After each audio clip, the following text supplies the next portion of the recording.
The first thing many visitors see in Washington, D.C. is the Washington Monument. It rises 555 feet above the National Mall and honors our first president, George Washington. The Washington Monument looks great from Jefferson Memorial and Arlington National Cemetery. The White House is located on Pennsylvania Avenue and is home to the President of the United States of America. It was burned down in the War of 1812 and rebuilt in 1870. Many people think that the White House was painted white to cover up the burn marks from the War of 1812. However, whitewash was actually used to protect the porous stone from the weather. On the main level of the White House, we find the East Room, where important events are held, such as the recent Medal of Honor ceremony. Other rooms on the main level are named for their colors, such as the Red Room, the Green Room, and the Blue Room. The State Dining Room is where dinners are held for important dignitaries. One of the many displays on the main level are formal place settings used by presidents, including china used by Presidents Reagan, President Obama, and glassware used by President Kennedy. Thanks to North Dakota Congressman Kevin Cramer, we are able to tour the U.S. Capitol Building. The U.S. Capitol Building is where our government's legislative branch conducts its business. One side belongs to the Senate, while the other belongs to the House of Representatives. The city of Washington, D.C. is designed around the Capitol. From this photo, you can see that many major streets in Washington, D.C. converge on the Capitol. The streets run to this point found underneath the main floor of the rotunda. Underneath the Capitol is a series of tunnels that connect the Capitol building to the House and Senate office buildings. Hey guys, we're at the U.S. Capitol, or known as the Rotunda.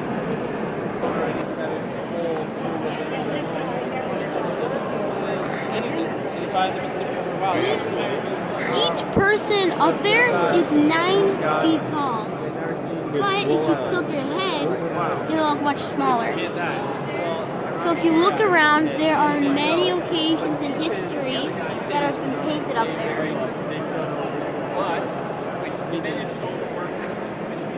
There are a few wars up there. Civil, Revolutionary, made of the Indian War, I don't know. And at the very end of it all, if you look up very closely, right about here, they're the Wright brothers discovering aviation. Each state gets to display 2 statues in the U.S. Capitol building. North Dakota has John Burke in Statuary Hall and Sakakawea in the Capitol Visitor Center. In Statuary Hall, we can find the location of Abraham Lincoln's desk when he was a congressman before becoming president. Also found in the Capitol building is the old Supreme Court chamber, the old Senate chamber, and Speaker Paul Ryan's office. The Visitor Center offers a unique view of the Capitol's rotunda. Other monuments in Washington, D.C. include the Jefferson Memorial, built to honor our 3rd president, Thomas Jefferson. Thomas Jefferson was the author of the Declaration of Independence. We are able to view the actual Declaration of Independence at the National Archives, along with the Constitution and the Bill of Rights. On the National Mall, we find the Lincoln Memorial. The Lincoln Memorial honors our 16th president, Abraham Lincoln. President Lincoln was our president during the Civil War. He gave 2 famous speeches, the Gettysburg Address, which can be seen on the south wall of the Lincoln Memorial, and the Emancipation Proclamation that freed the slaves. Here we see the Gettysburg Address.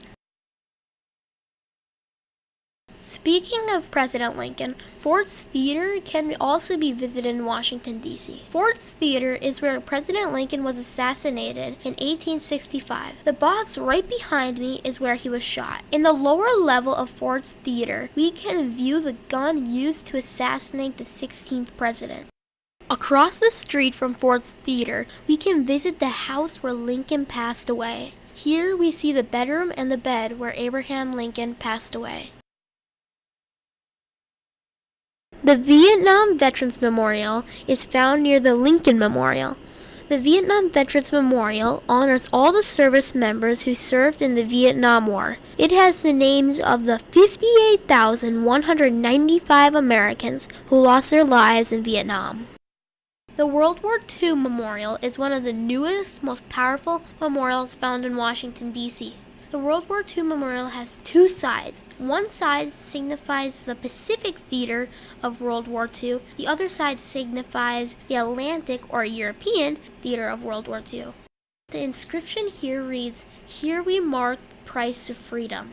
Each of the 4,048 gold stars represents 100 service personnel who died or remained missing in the war.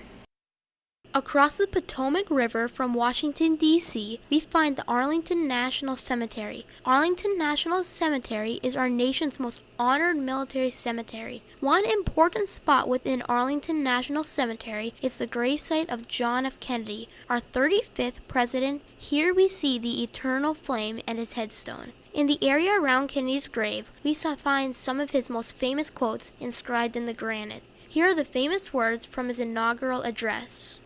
And so, my fellow Americans, ask not what your country can do for you, ask what you can do for your country. Here we are at the Tomb of the Unknown Soldier Guard Changing Ceremony. The changing of the guard is a display of military precision. The ceremony is conducted with the highest level of honor, dignity, and respect. Here are a few short clips.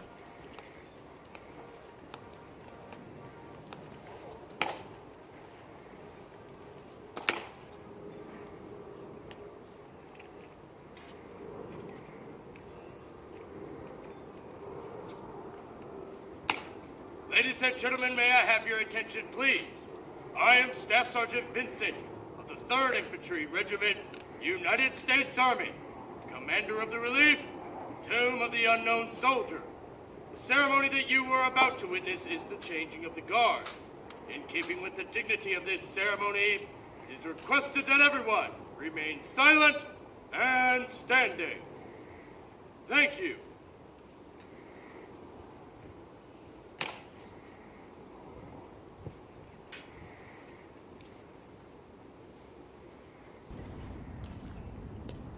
Guards, halt! Forward, out! Ready, heads! Raise and arms!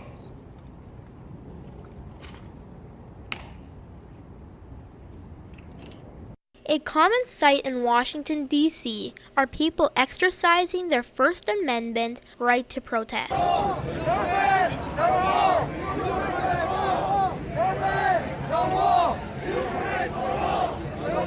A very cool place to visit while in Washington, D.C. is the Air and Space Museum near Dulles Airport. Here we see many remarkable aircraft on display, including the Corsair, a World War II fighter. The SR-71 Blackbird.